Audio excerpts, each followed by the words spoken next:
ሰላም ወገን እንዴት ናችሁ? ደህና ናችሁ ወይ? አለሁን እግዚአብሔር ይመስገን። በያላችሁበት ዓለም ዳርቻ ሰላማችሁ ይብዛልኝ። የሰው ሀገር ውሻ እንደዚህ ክብር አላት። አያችሁ፣ ጥርሷን እየተፋቀች የሆነች ቁንጅዬ ውሻ ደግሞ እኮ ስታምር እኔ የሚገርመኝ ማለት ነው። አንዳንድ ውሾች ግን ከሰው በላይ መልክ አላችሁ ልበል። ይሁር በጣም የምታምር ውሻ ናትና ደስ የምትል ውሻ ጥርሷን እየፋቀች ነው የሆነች ነጭና እና ምን ትዝ አለኝ መሰላችሁ? እኔ ነበርኩበት ቤት ማለት ነው አረብ ሀገር ሁለት ውሾች ነበሩና የመጡት ከጣሊያን ነው።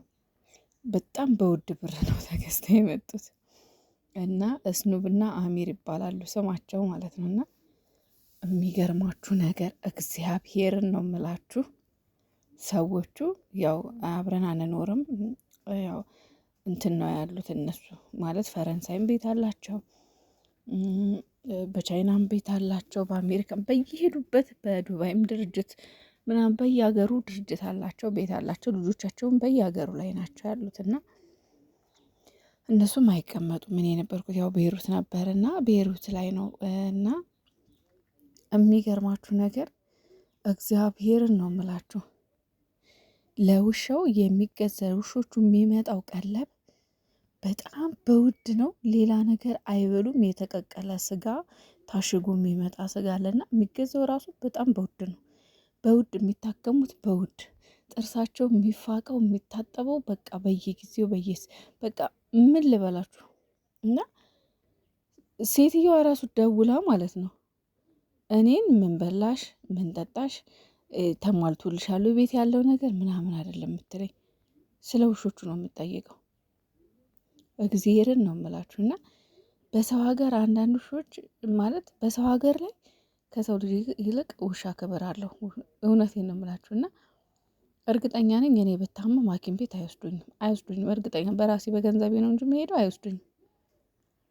ውሻው ሲታመም ግን ማለት ነው መታመም አይደለም የሆነ ፊቱ ጠቆር ካለ ግን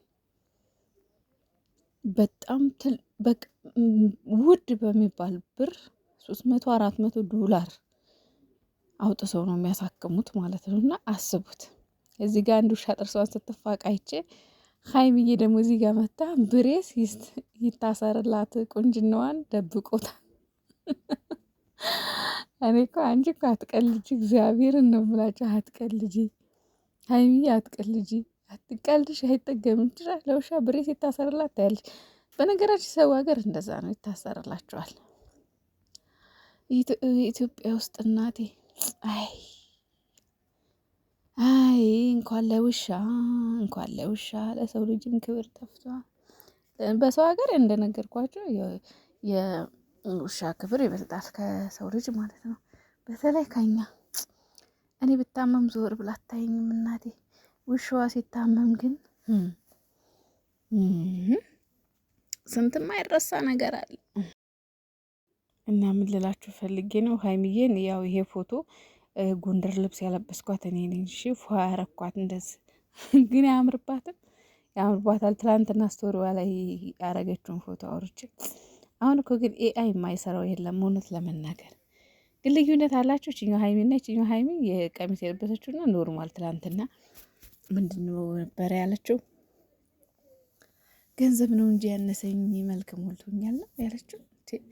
ምን ያጠራጥራል? ሀይሚዬ እኮ የሚገርማችሁ ነገር እንደውም ማለት ነው ዛሬ የበፊት ከአንድ አመት በፊት 2 አመት እንደዛ በቃ በጣም የበፊት ቪዲዮ ድንገት መጣልኝ እና የና አብረሽ ቤት ነው እና አብረሽ ቪዲዮ መጣልኝ እና ሀይሚዬ እያየዋት ነበረ።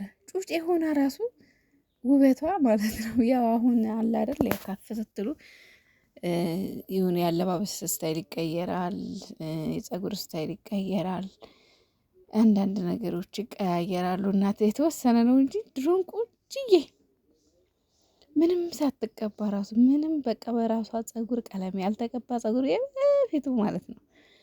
ድንገት መጣልኝና እያየው ነበር። ብር ነው እንጂ መልክ ሞልቶኛል የሚለውን ቀልዷል። አየሁትና ከዛ ደግሞ ያንን እያየሁኝ ስቶሪ ላይ አድርገውት ማለት ነው ዩቲዩብ ላይ። ከዛ ደግሞ የድሮ ፎቶ ወዲያው መጣልኝ፣ የድሮ ቪዲዮቸው ከና አብርሽ ጋር የሚሰሩትና እንደውም የቱ መሰላችሁ አብርሽን ኤፍሬምን ምናምን ሆነ ፕራንክ እያደረገቻቸው ምናምን ነገር እና ጩጭ የሆነ ራሱ በቃ ቆንጅዬ ምንም የማይጎላት ውብ ጽጌረዳ እና የኔ ማር አዎ ቆንጆ ነሽ፣ ቆንጆ ነሽ። ገንዘብም ደግሞ በቂሽ ነው፣ እየሰራሽ ነው። የሰው ልጅ ገንዘብ ምንም አያረግም።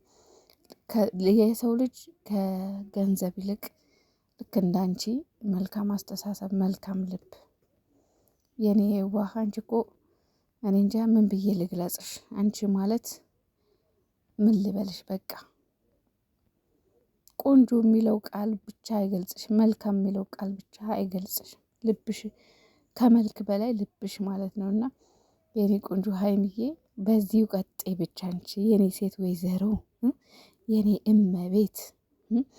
የትላንትናዋ ፈገግታዋ አቤት አቤት አቤት አቤት አቤት አቤት ሲያስደስት።